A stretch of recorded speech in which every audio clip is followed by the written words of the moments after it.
तो भाइयों और उनकी बहनों, आज हम लोग सीखेंगे ह्यूमन डाइजेस्टिव सिस्टम के बारे में। जैसे कि हम लोग जानते हैं जो ह्यूमन बॉडी है उसका बहुत ही कॉम्प्लेक्स स्ट्रक्चर होता है। तो चलिए अब सीखते हैं।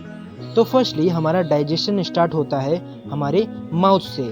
जैसे ही हम अपना खाना इंजेक्ट करते हैं माउथ में, तो उसके बाद जो हमारे टीथ होते हैं उसको ब्रेक डाउन करना स्टार्ट कर देते हैं।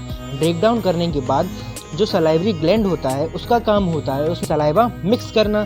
सलाइवा को हम लोग बोलते हैं सलाइवरी एमाइलेस। क्या बोलते हैं? सलाइवरी एमाइलेस, ठीक है ना। तो उसके बाद क्या होता है, जो हमारा फूड होता है ब्रेक डाउन होने के बाद एंटर करता है फूड पाइप में। जो फूड पाइप होता है उसको हम लोग ओसोफेगस भी बोलते हैं।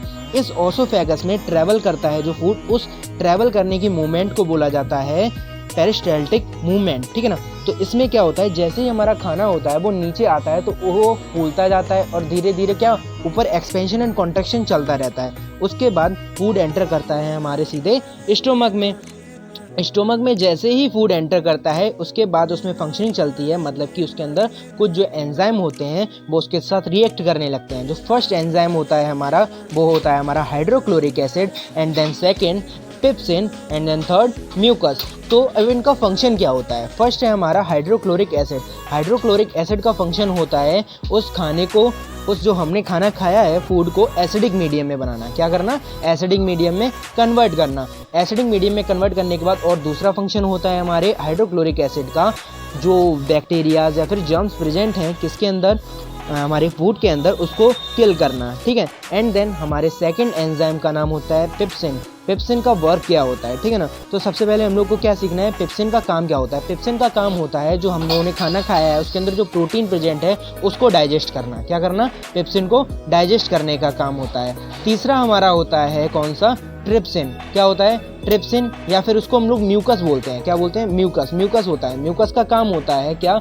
हमारे स्टोमक को प्रोटेक्ट करना। क्या करना? प्रोटेक्ट करना। किससे प्रोटेक्ट करके रखना? जो क्या प्रेजेंट होता है, HCl प्रेजेंट होता है। कैसा होता है? Acidic in nature. तो हमारे पेट को क्या कर सकता है, वो हमें हार्म कर सकता है, हमारे जो पेट है उसको हार्म कर सकता है। तो उससे बचाने का काम किसका होता है? इस म्यूकस का। किसका काम होता है? म्यूकस का।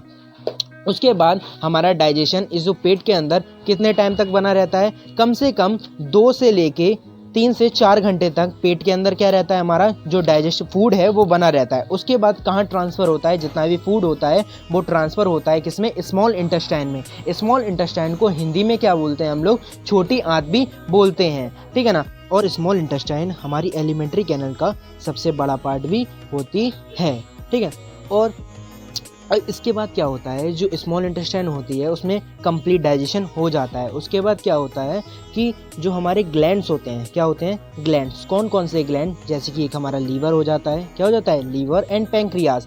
अब लीवर और पैंक्रियाज क्या, इनका काम क्या होता है? लीवर सीक्रेट करता है वाइल जूसेस को। किसको? वाइल जूसेस को। एंड पैंक्रियाज का काम होता है पैंक्रियाटिक जूसेस को सीक्रेट करना। अब जो लीवर होता है उसका बाइल जूस सीक्रेट करता है। तो बाइल जूस का वर्क क्या होता है? बाइल जूस का जनरली पहला वर्क होता है कि वो क्या करता है, फैट को डिकम्पोज करता है या फिर फैट को क्या करता है, ब्रेक डाउन करता है। एंड दूसरा, उसके बाद हमारी जो पैंक्रियाज होती है वो क्या सीक्रेट करती है, पैंक्रियाटिक जूसेस। पैंक्रियाटिक जूसेस के अंदर जनरली 3 आ जाते हैं। कितने आ जाते हैं? 3। पहला होता है पैंक्रियाटिक एमाइलिस, तीसरा होता है ट्रिप्सिन, एंड चौथा होता है लाइपेस, ठीक है ना। अब सबसे पहला होता है हमारा कौन सा, पैंक्रियाटिक एमाइलिस। पैंक्रियाटिक एमाइलिस का काम होता है ब्रेक डाउन द स्टार्च। पहला काम क्या होता है, पैंक्रियाटिक एमाइलिस का काम होता है ब्रेक डाउन द स्टार्च को ब्रेक डाउन करने का।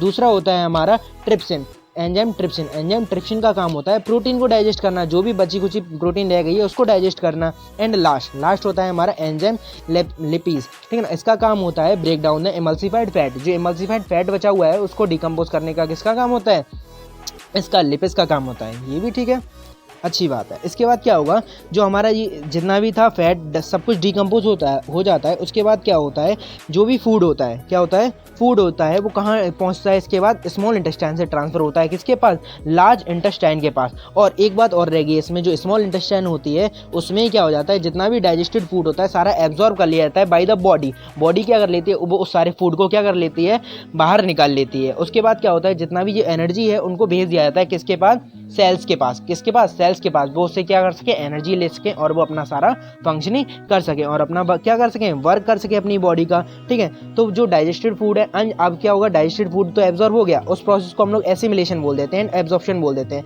अब उसके बाद क्या आएगी? Assimilation process. एसिमिलेशन प्रोसेस में क्या होता है कि जितना भी डाइजेस्टेड फूड है उसको क्या जो बॉडी है क्या कर लेती है? यूज कर लेती है एज अ एनर्जी के फॉर्म में, जिससे वो क्या कर सके? वर्क कर सके। उसके बाद क्या होता है? लास्ट पार्ट आता है हमारा एक्सक्रीशन। एक्सक्रीशन का मतलब क्या होता है? जो भी अनडाइजेस्टेड पार्ट है उसको क्या कर दिया जाता है? बॉडी से बाहर निकाल दिया जाता है। तो इस पार्ट को हम लोग बोलते हैं एक्सक्रीशन। ये किसके द्वारा होता है? जो हमारी लार्ज इंटेस्टाइन होती है उसमें क्या पहुंच जाता है? जो अनडाइजेस्टेड फूड है वो पहुंच जाता है। उसमें प्रोसेस चलती है सबसे पहले कि जो भी उसके अंदर वाटर बचा हुआ है, किसके अंदर? जो अनडाइजेस्टेड पार्ट है उसके अंदर जो वाटर होता है उसको एब्जॉर्ब कर लेती है। कौन एब्जॉर्ब करती है? जो वॉल होती है, किसकी? जो लार्ज इंटेस्टाइन होती है उसके वॉल से सारे वाटर को एब्जॉर्ब कर लिया जाता है। उस वाटर को एब्जॉर्ब होने के बाद जो भी अनडाइजेस्टेड पार्ट बचता है उसको कहाँ कर दिया जाता है? एक्सक्रीट कर दिया जाता है। क्या कर दिया जाता है? एक्सक्रीट कर दिया जाता है, मतलब कि बाहर कर दिया जाता है फ्रॉम द बॉडी। बिल्कुल बॉडी से क्या कर देते हैं? बाहर निकाल देते हैं। ठीक है, तो इसी से हमारी यही पूरी क्या होती है? प्रोसेस होती है। किस चीज़ की? अब निकलता किससे तक बाहर? हमारा एनस से बाहर निकल जाता है। ठीक है, इस बात को बिल्कुल नहीं बोलना है। अब इसमें कुछ हमारे इंपॉर्टेंट क्वेश्चन भी हैं, जैसे कि सबसे पहला क्वेश्चन आता है कि जो हमारी एलिमेंट्री कैनल होती है वो कितनी बड़ी होती है, कितनी लंबी होती है? तो वो होती है हमारी 6.5 मीटर लॉन्ग। ठीक है, इन अडल्ट मैन के अंदर 6.5 मीटर लॉन्ग क्या होती है? हमारी एलिमेंट्री कैनल होती है। ठीक है, ये बात आपको क्या रखनी है? याद रखनी है। ठीक है, अगर आपको ये वीडियो अच्छी लगी हो तो इसको लाइक करें, कमेंट करें, शेयर करें एंड घंटी बजाना तो बिल्कुल भी नहीं भूलना है। थैंक यू, ये भी सही है।